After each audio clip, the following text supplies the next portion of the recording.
My name is Tegan Cheng and I'm a research officer at the Epic Lab at the Children's Hospital at Westmead. My project is the rotate plate. In children with rotational deformities, the only way that we can treat these at the moment is to cut the bone in half, rotate it, position it all back in place in a very traumatic and invasive surgery.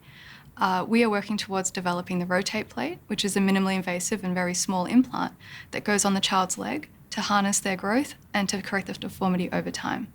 These implants are really small, so essentially the rotate plate pinches the growth plate, so rather than the growth plate causing a deformity, we're actually using the growth plate to create the correction. With the rotate plate, it would just be a day procedure to put this tiny device in that would correct their bones over time, and another surgery to take it out again. At the Epic Lab, we're committed to developing these devices for children. We have multiple patents for devices. We have several licensing agreements, including devices like the rotate plate. And all of this is driven by developing implants that fill a gap in children's orthopedics so that they can really solve a need around the world. So we know that there's quite a few conditions where rotational deformities happen, particularly in cerebral palsy. You kind of notice this when the hip, knee, and the foot don't line up. And this can really have a huge impact on the way that children walk and the way that they move, and really affect their quality of life.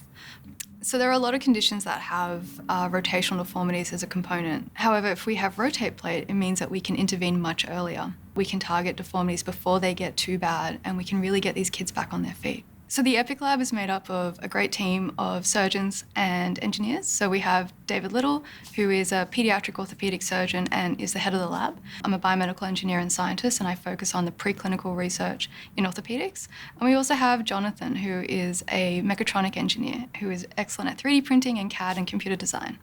So it was recently announced that I received an NHMRC investigator grant. The NHMRC is the top medical research council in Australia, and they just recognised me as an emerging leader for 2021 to 2025.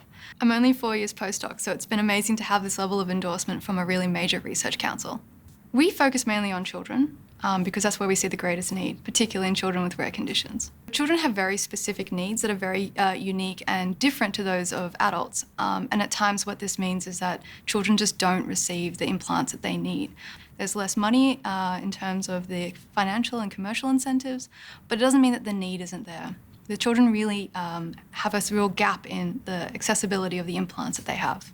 So for a lot of implant companies, they don't have a lot of research and development funding to be able to do the basic research that's needed to create new implants.